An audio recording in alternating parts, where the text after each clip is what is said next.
ஒன்றிணைய வேண்டும் என்ற தத்துவத்தின் அடிப்படையில் அது எந்த ரூபத்தில் எப்படி வந்தாலும் நான் முழு மனதோடு வரவேற்கிறேன். அதற்கு முழு ஒத்துழைப்பும் தருவேன். இந்த தேர்தலுக்குள்ள ஒன்றிணைந்தாலான சார் நம்ம 2026 ஆட்சி அமைப்பதற்கான வாய்ப்பு இருக்கு.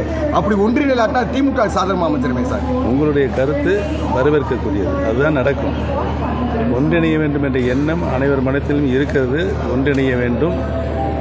அப்படி ஒன்றிணைந்தால்தான் புரட்சித் தலைவர் எம்ஜிஆர் அவர்கள், புரட்சித் தலைவர் மாண்புமிகு அம்மாவுடைய எண்ணம் நிறைவேறும், ஈடேறும்.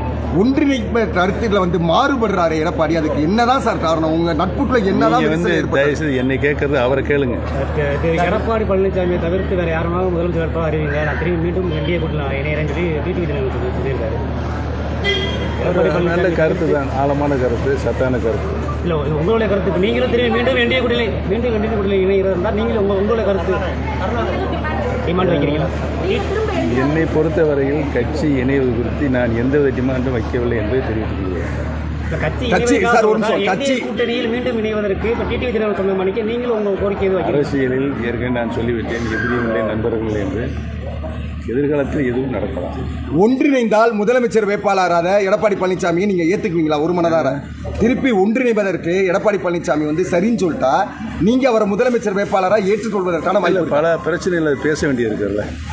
இன்னைக்கு 6 கேஸ் நீதிமன்றத்தில் இருக்குது. அந்த நீதிமன்றத்தினுடைய வழக்கு எங்களுடைய தர்ம யுத்தத்தினுடைய அடிப்படை கூறுகள் சம்பந்தமாக அது இருக்கிறது. அது நிறைவேறுகிற நேரத்தில் நாங்கள் யோசனை செய்வோம்.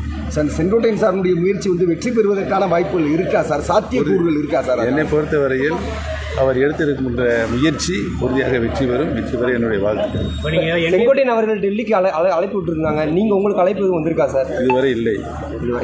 சார், இன்னொரு விஷயம் சார், அதாவது அதிமுகவை துண்டாடி விளையாடுவதை பாஜக ரசிக்கிறது.